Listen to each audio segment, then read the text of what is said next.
Aleluya. Empezamos hoy la segunda clase. Ustedes recuerdan que la clase anterior habíamos hecho una introducción, hablamos mucho de historia, quizá fue un poco pesado, un poco extenso, pero no nos queda otra alternativa, si no estaríamos hablando de un periodo que no conoceríamos perfectamente o no ubicaríamos perfectamente. Ahora creo que ya lo ubicamos un poco mejor. De manera que en la clase de hoy vamos a referirnos ya concretamente a los primeros reyes de Judá y a los primeros reyes de Israel, a partir de la división del reino. Realmente no vamos a referirnos a todos los reyes, es que no nos interesa la vida de todos los reyes. En especial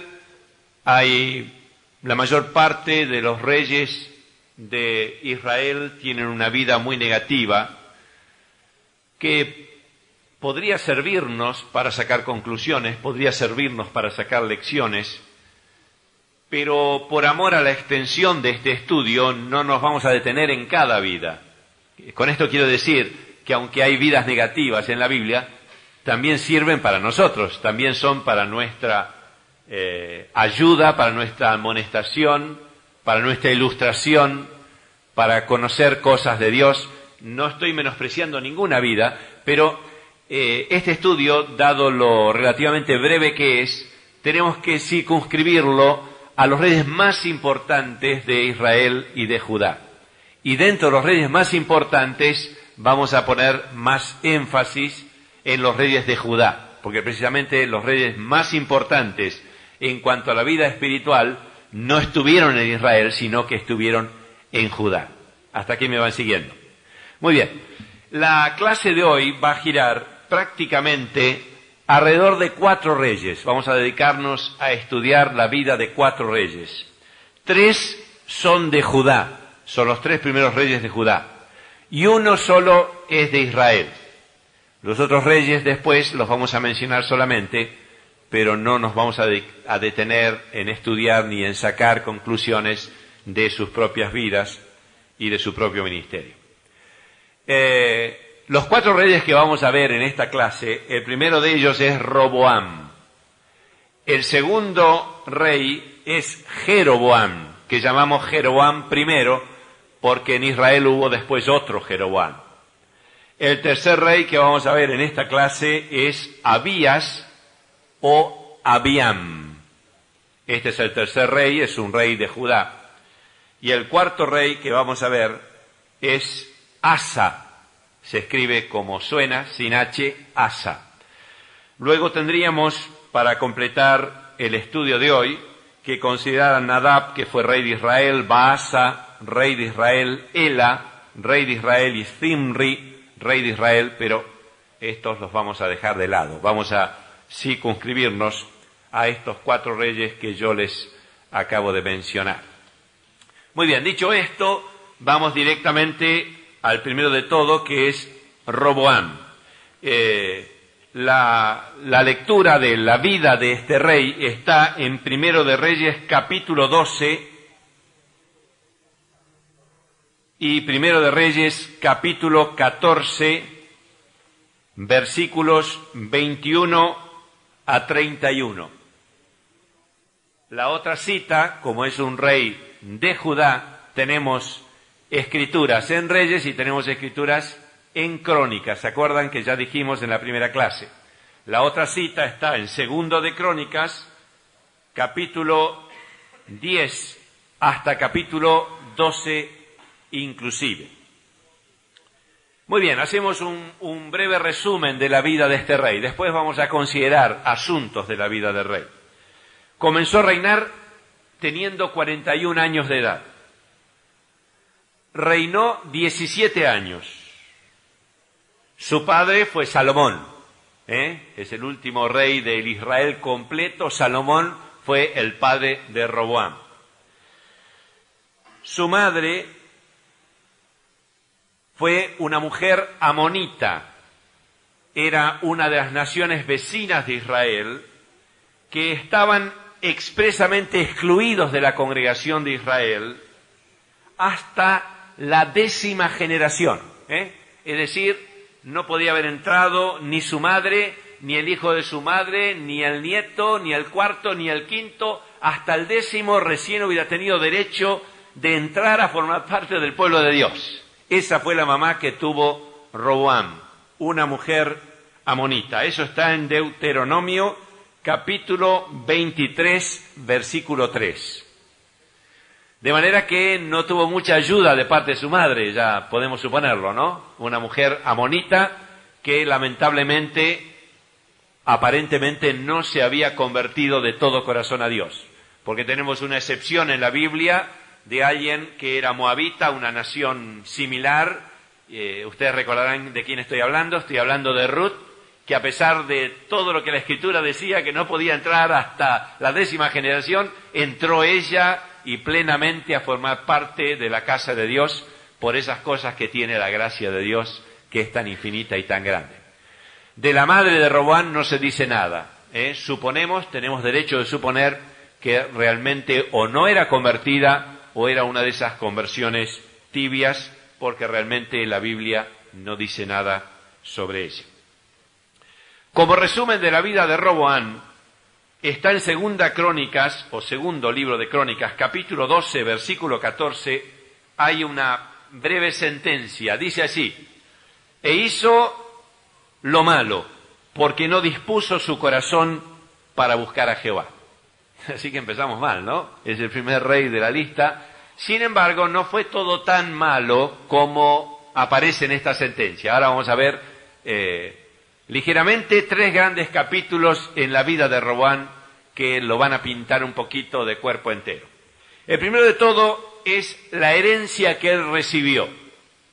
El segundo de todo es lo que él hizo con su propia vida y ministerio. Y en tercer lugar, vamos a ver las consecuencias. ¿Cuál es la herencia que él recibió?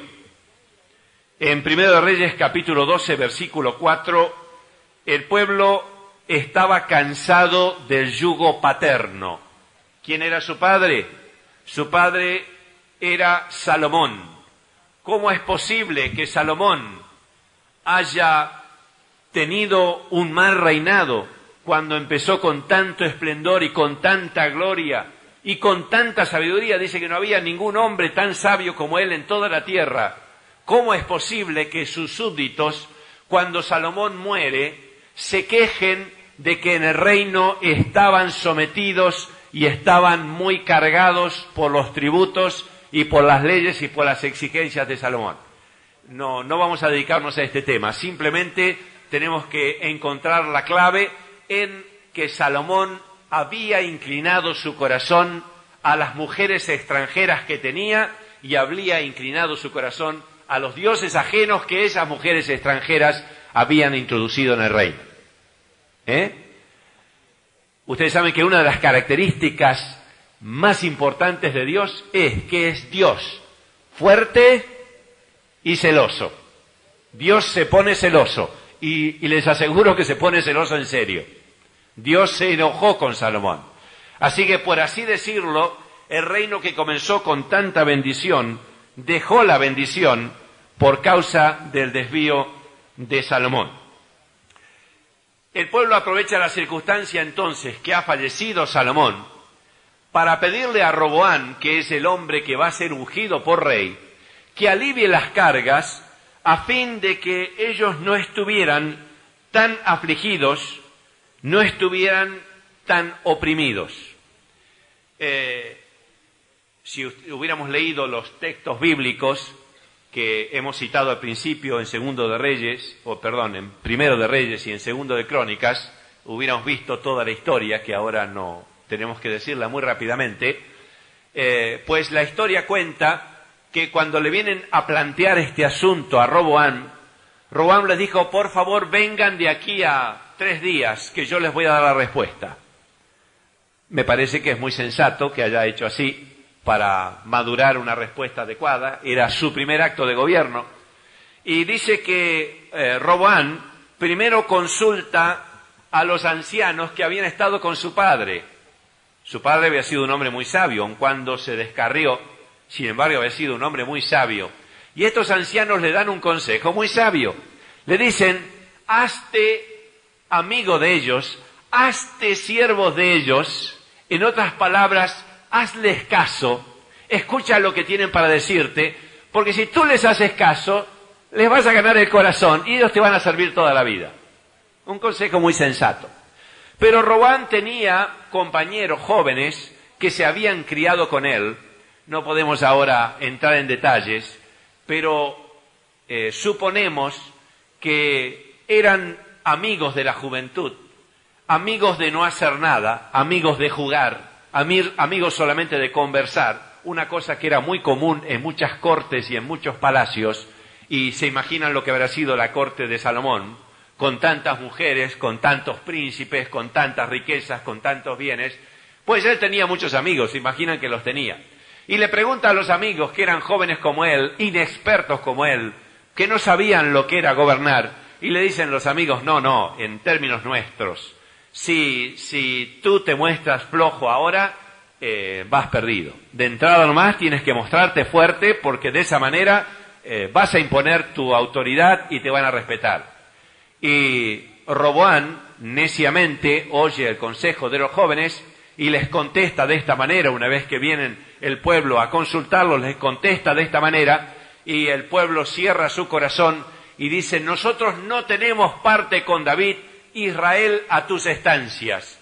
Y se van, lo dejan a Roboam rechazándolo. En ese momento, prácticamente, se estaba produciendo la división del reino, porque 10 tribus se separaban y dejaban a Roboam solo con Benjamín. Yo dije en la clase pasada que ya había un antecedente, había cuestiones de fondo, Efraín con los de Judá, etcétera, etcétera. Pero lamentablemente Roboam no fue sabio y perdió esta posibilidad y la división se produjo. Roboam tuvo que volver a su tierra, porque había venido él a Israel para ser ungido rey, tuvo que volver a su tierra, pero insiste enviando a su ministro de Hacienda, el encargado de los tributos públicos, que era Adoram, y dice que los de Israel lo apedrean y muere. Queda entonces sellada la separación. Segundo de Crónicas, capítulo 11, versículo 1, Roboam prepara un ejército, lo adiestra, lo prepara, lo alista para ir y conquistar la tierra que había perdido, pero hay un varón de Dios que se llama Semaías, que le aparece y le impide que siga adelante con sus planes. Le da la noticia de que ese asunto de la división del reino, aun cuando ha procedido de su torpeza para manejar el asunto, está claro eso, fue muy torpe para manejar el asunto, no hay excusa, él lo hizo mal. Aun cuando ha procedido de su torpeza para manejar el asunto, sin embargo es una cosa que procede de Dios, que por favor no vaya a la guerra, porque Dios es el que ha hecho la separación del reino. ¿Por qué lo dice Semaías que procede de Dios? Porque Dios se lo había dicho ya, ¿a quién? A su padre. Se lo había dicho a Salomón que iba a dividir el reino. Así que todo esto que ha sucedido, aun cuando hay una torpeza de Roboam por medio, no podemos imputárselo a Roboam. Podríamos decir, él no tiene culpa de lo que recibió. Es lo que dice alguien, yo no tengo culpa de que mi familia haya sido así o haya sido asá. Es algo que he recibido por herencia. Hasta aquí podríamos disculparlo. Ahora vamos a ver qué hace él con su propia vida, cuando él tiene que actuar y cuando él tiene que ministrar. En primer lugar, él empezó oyendo al varón de Dios, con humildad.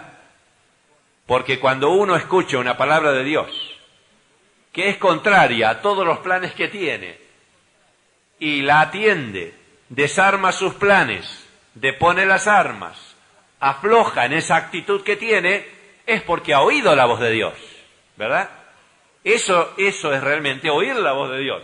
Lo otro es escuchar, pero oír la voz de Dios, en el sentido bíblico, es hacer lo que Dios dice. Él depuso las armas de manera que manifestó humildad de corazón. Para oír la voz de Dios hay que ser humilde. Pues Roboam en este sentido, su primer paso es un paso muy importante.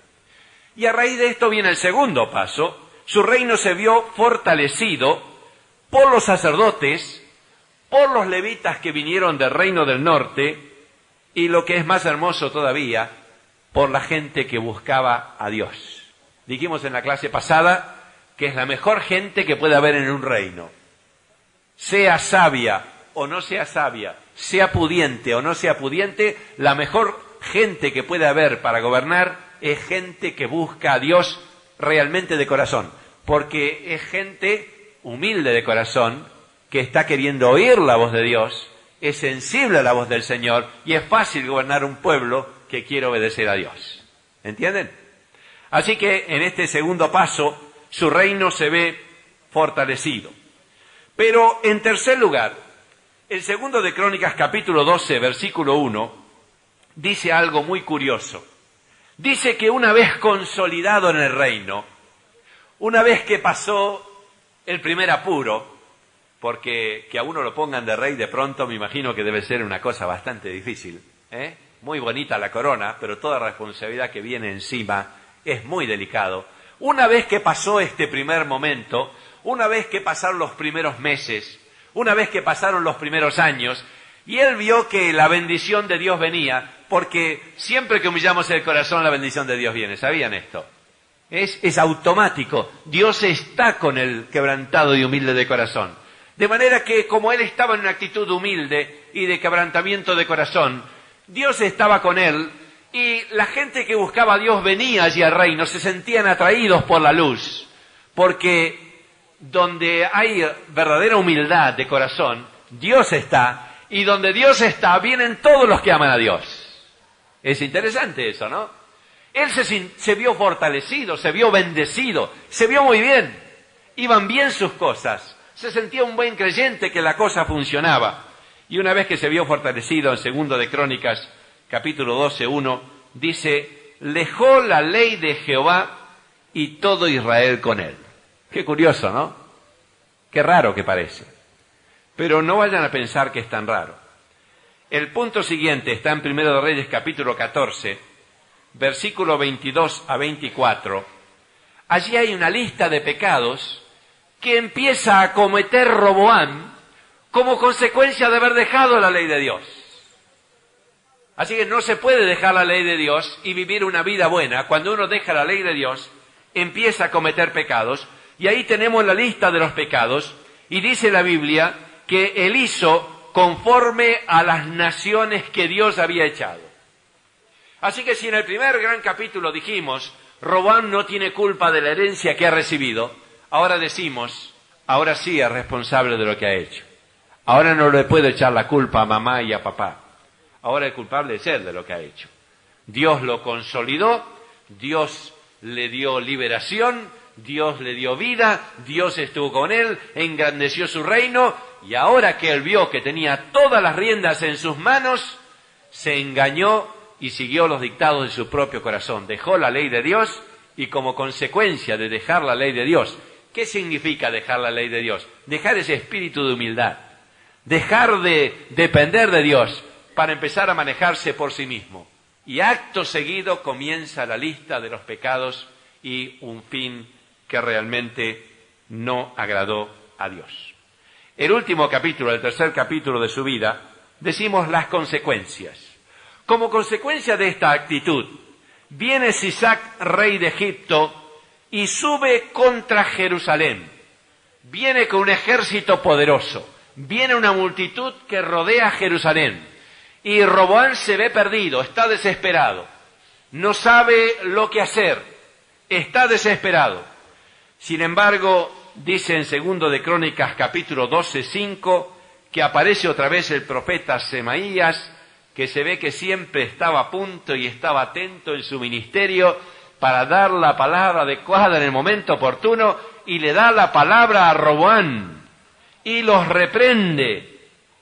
Reprende a Roboam, reprende al rey por esta actitud que había tenido, y otra vez se humilla a Roboam. Qué extraordinario, ¿no?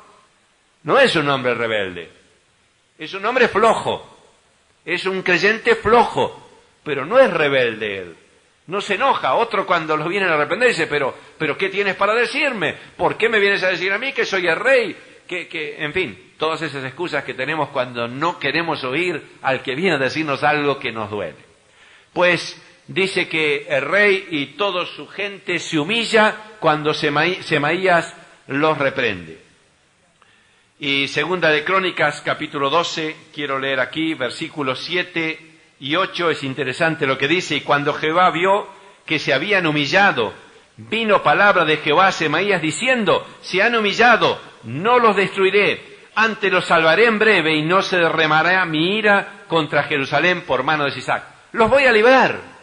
Pero sigue otro versículo más. A ver en qué condiciones lo libra. Atiendan bien, por favor. Pero serán sus siervos, para que sepan lo que es servirme a mí y qué es servir a los reinos de las naciones. Dios dice, yo los voy a librar ahora. No voy a dejar que los lleven cautivos, no voy a dejar que destruyan a Jerusalén. Pero sí voy a hacer que Faraón los haga siervos a ustedes. Para que ustedes sepan ahora la diferencia entre servir a Dios y servir a un rey extranjero. Parece que es inteligente Dios, ¿no? Las cosas que hace. Y acto seguido, efectivamente, Faraón le impone condiciones y dice que Sisac se lleva todos los tesoros de la casa de Dios. Escudos batidos en oro puro que había, cosas costosísimas. Ustedes saben que el oro habla de la presencia de Dios, lo que se ha conseguido de Dios en el corazón del hombre, en medio de la iglesia del Señor. El oro nos habla de lo que procede del cielo. Era lo que Salomón había hecho para el templo, había dedicado para el templo, era algo para Dios, no era para los enemigos. Pues Dios hace que todo eso se lo lleve el enemigo. Y en su lugar, dice la Biblia, que Roboam mandó hacer estos mismos escudos, pero de bronce. Ustedes se dan cuenta cómo se rebajó la gloria de Dios, ¿verdad? Una vida que empezó con algo tan hermoso, que pintaba tan bien, que parecía que iba a llegar tan lejos, terminó por conformarse con escudos de bronce. Los escudos de bronce son significativos de una gloria menor que tuvo que aceptar, una esclavitud que tuvo que aceptar, que le fue impuesta precisamente por haber sido un hombre tibio con las cosas de Dios. ¿Entienden?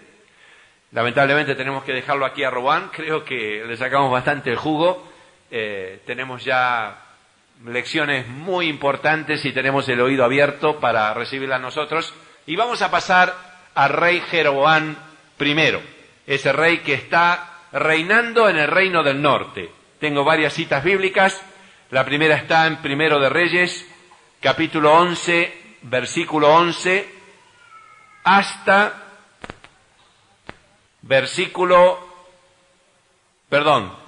Primera de Reyes, capítulo 11, versículo 11, y la otra es capítulo 11, versículo 26 hasta versículo 40, y la otra cita es Primero de Reyes, capítulo 12 y capítulo 13, y la otra cita es Primero de Reyes, capítulo 14, versículos 1 a 20. Se dan cuenta que no tenemos ninguna cita de Crónicas, Estamos hablando de un rey de Israel que es precisamente el primero. Vamos a tener que ir un poquito rapidito con este. En primer lugar, vamos a ver antecedentes. En Primera Reyes capítulo 11, versículo 11, Dios se había enojado con Salomón. Ya lo hemos citado el caso, que Dios se había enojado con Salomón y que por esa causa le va a sacar prácticamente el reino, solamente le va a dejar un reino disminuido.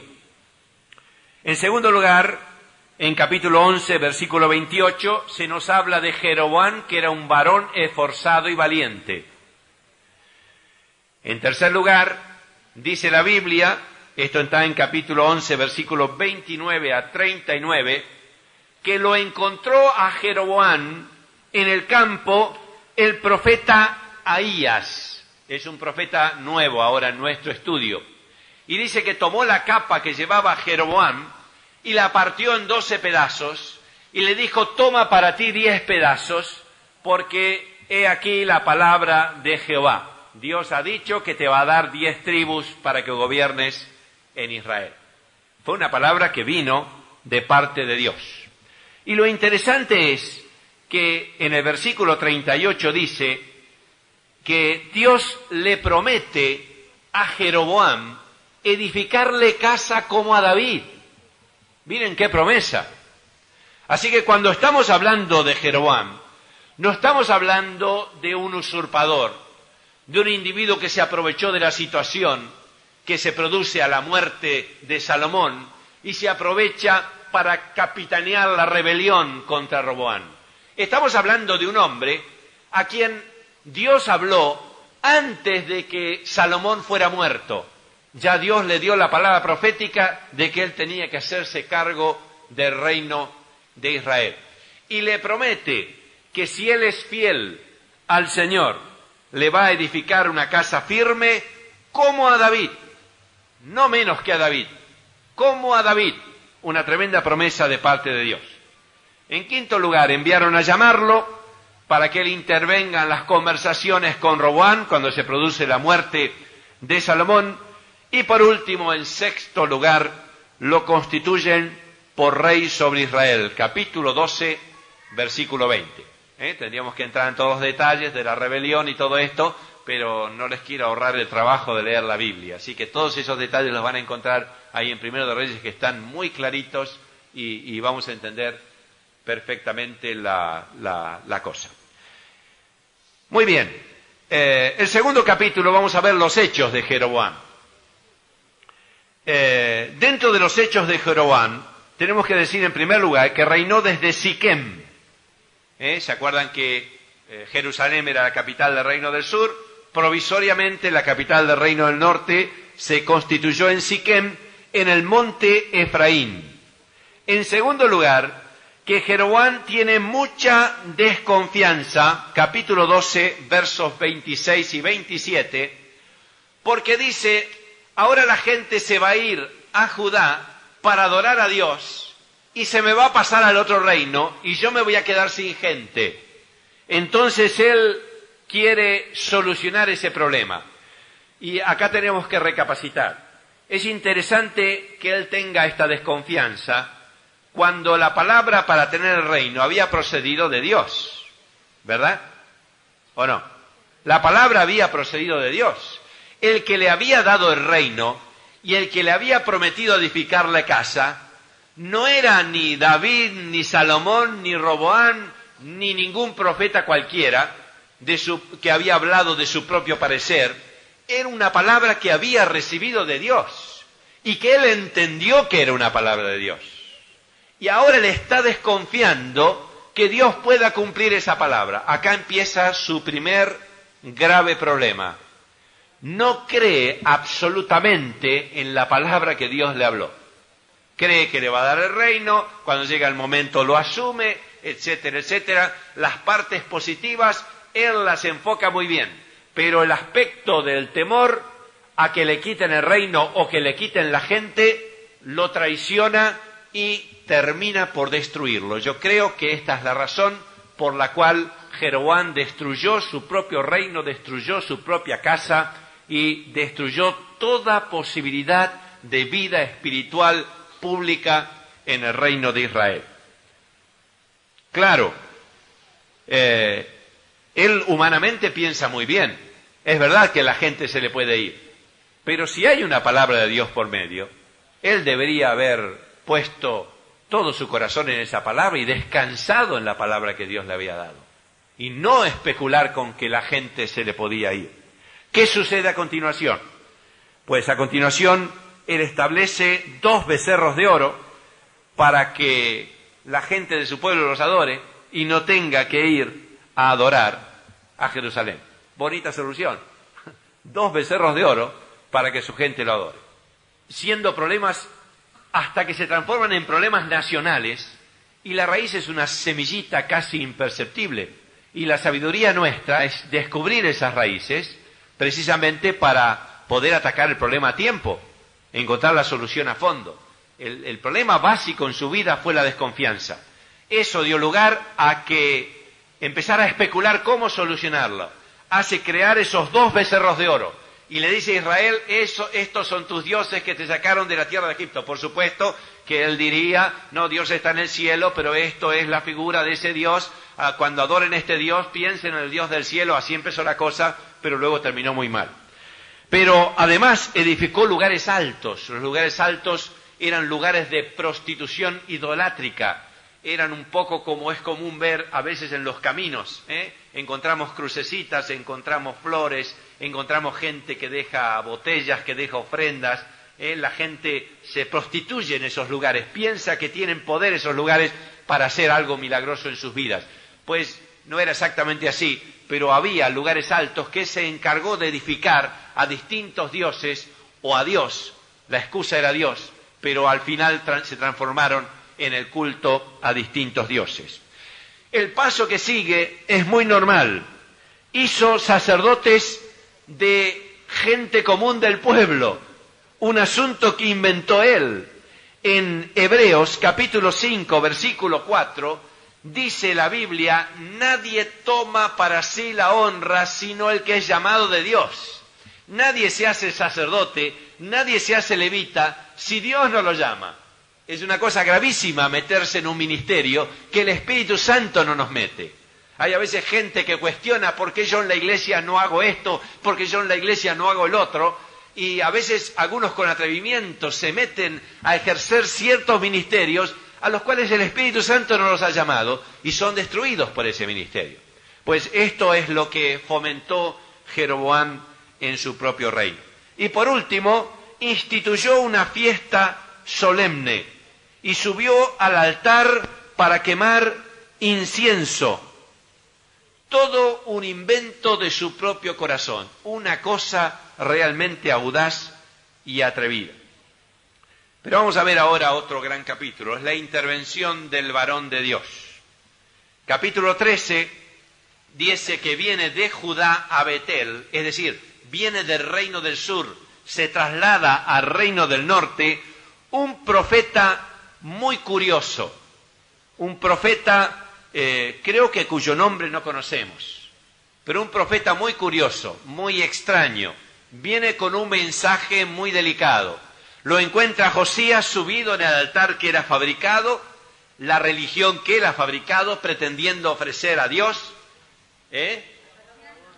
Encuentra, a Jeroboam que está subido en el altar quemando incienso, está ejerciendo un oficio al cual no ha sido llamado, está colaborando con él gente de sacerdote que ha sido puesta por él, que no ha sido puesta por Dios tampoco, y viene el profeta desde el sur, se presenta delante del rey, delante de toda la gente, se pronuncia contra lo que está haciendo y dice que en ese altar van a ser un rey en el sur, en Judá, que se va a llamar Josías. Mire que faltan muchísimos años para que venga Josías, y dice, en ese altar ese rey va a quemar los huesos de hombres, los huesos de los sacerdotes.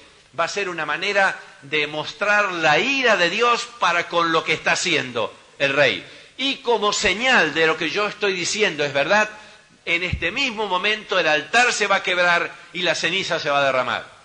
Claro, cuando Jeroboam el rey escuchó eso, se imagina, lo menos que habrá pensado, a este lo mato. Extendió la mano para que lo prendieran y se le quedó la mano seca. Y entonces se humilló Jeroboam. Qué cosa, Como cuando aprieta la cosa, el corazón baja. Se humilló Jeroboam y le dijo, ruega a tu Dios para que se sane mi brazo. Y efectivamente rogó el profeta por él y el brazo se le sanó, y en el mismo momento se partió el altar y las cenizas fueron derramadas.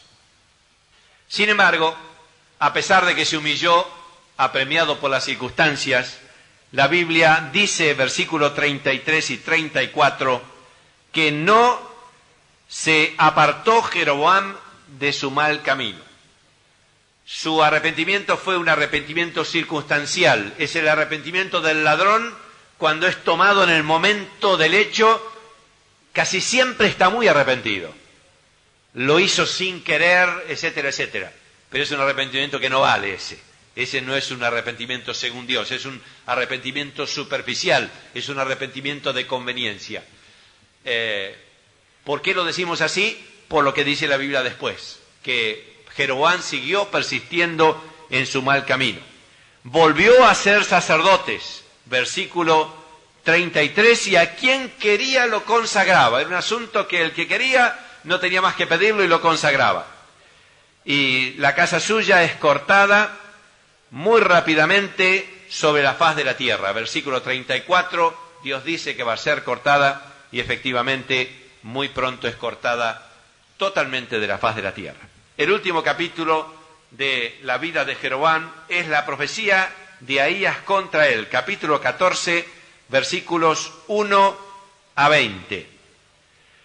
Dice que tiene a un hijo suyo muy grave y le dice a su mujer: por favor te disfrazás y te vas a la casa del profeta Ahías, que no es el profeta este que le profetizó en contra, es el profeta que le profetizó bien cuando le dijo que iba a tener las 10 tribus. Así que él se acordaba que era un profeta que le había dado una buena palabra. Entonces le dice a la mujer: por favor te disfrazas y vas a la casa de Ahías. Él no lo dice, pero en el subconsciente debe estar pensando: Ahías me va a ayudar, porque me ayudó cuando yo era un hombre común, me ayudó y me dio una buena palabra. Así que vas y lo consultás al profeta Ahías. Y dice la Biblia que Ahías era muy viejito, ya no veía, y el Espíritu Santo le dijo: dentro de un momento va a venir la mujer de Jeroboam y le va a decir esto y lo otro. Así que cuando cayó la mujer de Jeroboam no hacía falta estar disfrazada ni nada, porque Ahías enseguida lo reprendió duramente por causa de sus pecados y lo acusó de no haber sido como David. Dice en versículo 8 y versículo 9, miren lo que dice Dios: y a mí me echaste tras tus espaldas. El que está hablando es Dios, no es un hombre cualquiera, no es un compañero de ruta, no es un rey, es Dios el que está diciéndole al profeta que a mí me dejaste, me echaste tras tus espaldas y has hecho lo que te ha parecido mejor. Y entonces pronuncia juicios sobre la casa de Jeroboam y le dice: en cuanto al hijo que está enfermo, tu señora va a pisar la puerta del umbral de tu casa y va a estar muerto. Pero sabe lo que viene sobre tu casa. Y emite juicio sobre la casa de Jeroboam. Dios se enoja muy tempranamente, y acá es por primera vez, con el reino del norte. Y por primera vez, con el primer rey del norte, ya predice la destrucción final del reino del norte, cosa que se va a producir muchísimos años más tarde. Murió al fin Jeroboam y reinó en su lugar Nadab, su hijo. Corresponde a Jeroboam haber puesto la semilla de lo que siglos más tarde sería la religión de los samaritanos. La religión de los samaritanos fue una religión sincretista, es decir, una mezcla de las cosas de Dios con los ídolos y con los dioses de las naciones que estaban alrededor. Siento mucho no poder sacar un poco más el jugo a cada uno, pero tenemos que pasar al tercer rey, que es Abías o Abián. Reinó 3 años en Jerusalén, anduvo en los pecados de su padre, y no fue su corazón perfecto con Jehová su Dios como el de David. Referencias bíblicas: Primera Reyes 15, 1 a 8, y Segundo Crónicas 13, 1 a 14, 1. Sus hechos. Un solo capítulo quiero que veamos, porque hay un asunto muy interesante en la vida de Abías o Abián. Lo que más se destaca en la vida de este rey es la guerra que se produce entre los dos reinos. Es la primera guerra que tenemos declarada y total, una guerra grande, porque siempre había hostilidad entre el reino del norte y del sur. Dice que el reino de Abías o Abián, el de Judá, tenía 400.000 hombres escogidos.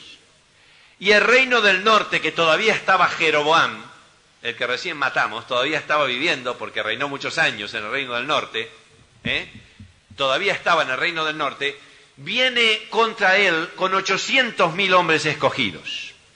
Y ahí se produce algo muy interesante, porque Abían, que no fue un rey que podíamos llamar un fiel creyente, sin embargo, le da un sermón a Jeroboam, un sermón de primera categoría. Yo creo que es un sermón casi impecable, y le recrimina la desviación que ha tenido el Reino del Norte y haber dejado a Jehová y de haber dejado el servicio santo.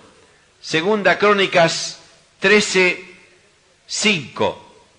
Es cuestionado el reino de Jeroboam. Es cuestionado por Abías o por Abián. Hace el trabajo de un predicador y les está hablando seriamente de su verdadera situación con Dios. ¿En qué situación están ellos con Dios? Y les avisa que no peleen contra Dios, que su pequeño ejército, la mitad, está queriendo hacer la obra de Dios y está queriendo seguir al Señor en alguna manera. Jeroboam se ve que estaba muy endurecido, porque le entró por un oído, le salió por el otro. Y mientras escuchaba el bonito sermón que Abían le estaba dando, estaba poniendo emboscadas detrás del otro. Cuando descubren de pronto el ejército de Abías o de Abián, descubre que está encerrado, que tiene al ejército de Jeroboam por delante y tiene el ejército de Jeroboam por detrás. Dice la Biblia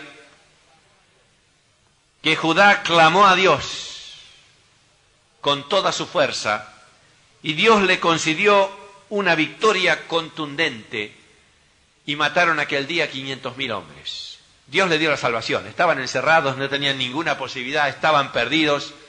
Y toda respuesta que había tenido, el discurso que Abías o Abián le había dado, había caído en saco roto, se habían burlado de él. No obstante eso, Abías, cuando se ve perdido, clama a Dios y Dios les da una victoria contundente.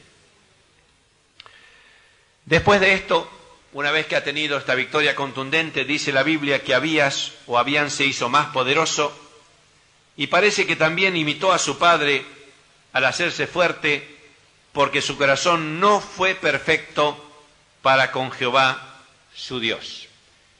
Es otro caso interesante. No es un hombre enemigo de Dios, creo que podríamos llamarle un hombre creyente, pero no es un hombre claramente definido por las cosas de Dios. Y dio lugar a que al hacerse poderoso entraran cosas extrañas en su vida y echaran a perder su ministerio. No fue perfecto para con Jehová su Dios, como el de David. Pasamos por fin al último rey. Se trata de Asa. Es el tercer rey de Judá. Reinó 41 años en Jerusalén e hizo lo recto ante los ojos de Jehová como David su padre. Es un lindo rey, es uno de los grandes reyes de Judá. La referencia bíblica es Primero de Reyes capítulo 15, versículos 9 a 24, segundo libro de Crónicas 14:1 a 16:14. Yo tengo dos grandes capítulos. El primero es las consideraciones acerca de su reinado y el último es un fin sin gloria. En cuanto a su reinado, es uno de los grandes reyes de Judá. Está en la lista de los grandes reyes de Judá. Necesitaríamos tiempo ahora para ver en detalle la obra que hizo, que fue realmente tremenda. Puso su corazón, puso su vida, no fue tibio con el pecado, no fue tibio para con las cosas de Dios, fue claro, fue definido. Y dice que quitó los altares del culto extraño y lugares altos, quebró imágenes y destruyó los símbolos de Asera o Aserá, era una diosa pagana. Así que barrió con todo eso. No se olviden que todo eso era muy querido por sus devotos, posiblemente ha tenido que destruir cosas particulares, lugares particulares de culto, lo destruyó todo. Quitó todo esto. Además, dice la Biblia que hubo largos años de paz. No nos olvidemos que reinó 41 años. Y dice la Biblia que Jehová se los dio. Capítulo 14, versículo 6. Además, capítulo 14, versículo 11, dice la Biblia en el capítulo 14 que viene un gran ejército contra él. Son etíopes, ejército etíope de Sera, de 1.000.000 de personas que viene a destruirlo. Y dice la Biblia en el versículo 11, y clamó Asa a Jehová su Dios y dijo, oh Jehová, para ti no hay diferencia alguna en dar ayuda al poderoso o al que no tiene fuerzas. Ayúdanos, oh Jehová Dios nuestro, porque en ti nos apoyamos y en tu nombre venimos contra esa gran muchedumbre. Oh Jehová, tú eres nuestro Dios, no prevalezca contra ti el hombre. Y Jehová deshizo a los etíopes delante de Asa y delante de Judá, y huyeron los etíopes. Y Asa y el pueblo que con él estaba los persiguieron hasta Gerar, y cayeron los etíopes hasta no quedar de ellos ni uno vivo, porque fueron deshechos delante de Jehová y de su ejército, y les tomaron muy grande botín, etcétera, etcétera. Tremendo, tremendo la victoria que tuvo. Es una de esas oraciones que uno dice, es una oración limpia, es una oración íntegra, es una oración que llega a Dios, y llegó a Dios, ¿no? Llegó a Dios, por los resultados nos damos cuenta que llegó a Dios. No es una de esas oraciones donde está mezclado algo personal, no. Se ve que estaba él apasionado por el reino de Dios y hizo este clamor a Dios, y Dios los socorrió.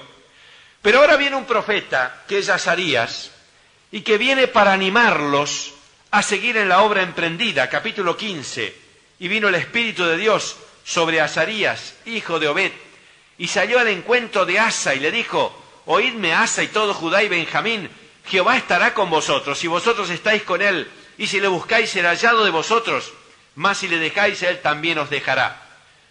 Y el versículo 7 y versículo 8 dice así, pero esforzaos vosotros, y no desfallezcan vuestras manos, pues hay recompensa para vuestra obra. Cuando oyó Asa las palabras y la profecía del profeta Azarías, hijo de Obed, cobró ánimo y quitó los ídolos abominables de toda la tierra de Judá y de Benjamín y de las ciudades que él había tomado en la parte montañosa de Efraín, y reparó el altar de Jehová que estaba delante del pórtico de Jehová. Tomó fuerzas. Si antes había sido celoso, ahora animado por esta palabra que Dios le da, arremete con todo lo que encuentra en el reino, terminando en lo posible con todo lugar de prostitución idolátrica. Y es interesante lo que pasa. Capítulo 15, versículo 9. Vuelve a producirse lo mismo que había pasado antes. Después reunió a todo Judá y Benjamín, y con ellos a los forasteros, es decir, los que vinieron de Benjamín, de Manasés y de Simeón, porque muchos de Israel se habían pasado a él, viendo que Jehová su Dios estaba con él. Se vuelve a repetir el proceso que ya había sucedido cuando en los tiempos de Roboam. ¿Se acuerdan que vino gente piadosa, etcétera, etcétera? Vuelve a repetirse porque siempre hay gente que está expectante de encontrar un lugar donde hay luz. ¿Qué decimos cuando decimos hay luz? ¿Dónde está la presencia de Dios? ¿Dónde realmente Dios está? Allí viene gente, tarde o temprano, allí se junta gente, y así pasó con él. Y dice que hicieron juramento delante de Dios con gran júbilo. Fue una fiesta. Versículo 24, 14 y 15. Y es otra cosa interesante. Versículo 16. Dice que su abuela Maaca ocupaba un lugar de mucha dignidad, pero tenía una imagen que la veneraba, y dice que se la sacó, la destruyó a la imagen, y a ella la sacó de su dignidad. Así que se ve que realmente se había tomado en serio las cosas de Dios. Y trajo a la casa de Dios plata y oro. No puso escudos de bronce como Roboam. Trae otra vez oro y trae otra vez plata. Es significativo, es el resultado de la vida de este rey Asa. Pero ahora vamos al fin de su vida. Y aquí viene la gran sorpresa para nosotros. Hubo guerra del norte con Baasa, la guerra del norte con Baasa y la alianza con Ben-Hadad, rey de Siria, contra entrega de todo lo precioso. Asa necesitaba vencer a este otro rey, que se llamaba Baasa. Necesitaba vencerlo, y para lograr tener esta victoria, recuerden bien lo que había hecho la vez anterior cuando había venido un ejército de 1 millón de personas. Ahora, para tener esta victoria, han pasado muchos años, ha caminado en los caminos de Dios, tiene experiencia con el Señor, es un hombre probado. En lugar de, por lo menos, repetir lo que hizo en aquella ocasión, o hacerlo mejor, uno puede pensar que después de todos estos años de caminar con el Señor, de tener un ministerio fructífero, limpio, santo delante de Dios, ha aprendido, en lugar de eso, inexplicablemente, envía riquezas, envía dinero al rey de Siria para que lo defienda del rey Baasa. Y ese dinero que envía al rey de Siria no es su dinero particular, que hubiera sido muy lamentable que él tuviera que despojarse de su dinero particular, ni es tampoco dinero del tesoro del reino, sino es dinero de la casa de Dios. Son los tesoros de la casa de Dios, los que con tanto cuidado él ha acopiado, él ha acumulado durante estos años de fidelidad a Dios, se los entrega a una nación enemiga, a los asirios, para que le ayude a ir contra el reino del norte. Se viene volando un vidente, un profeta. Este es Hanani, el que aparece ahora. Y viene y lo reprende. No lo felicita. No le dice tendrías que haber hecho. Lo reprende. Lo reprende. Y le recuerda el triunfo de años anteriores. Lo mismo que estamos diciendo nosotros ahora. Le recuerda cuántos años atrás él era débil, era un rey nuevo, era inseguro, había clamado a Dios, Dios lo había socorrido, le había dado una gran victoria, había habido una bendición increíble, un avivamiento en Judá, etcétera, etcétera. Y le dice unas palabras que son lindas de recordar para nosotros. Los ojos de Jehová contemplan toda la tierra para mostrar su poder a favor de los que tienen corazón perfecto para con él. Locamente has hecho. Qué lástima, ¿no? ¿No le parece? A mí me da lástima. A mí me da pena. 40 y pico años de reinado, llegando al fin de su ministerio, y que un profeta tenga que decirle eso. Hasta aquí da pena, pero da más pena lo que pasa después. Se enojó. Se enojó y lo hizo meter en la cárcel al pobre Hanani. Y empezó a oprimir gente. Se cerró, diríamos nosotros. No quiso oír la palabra de Dios.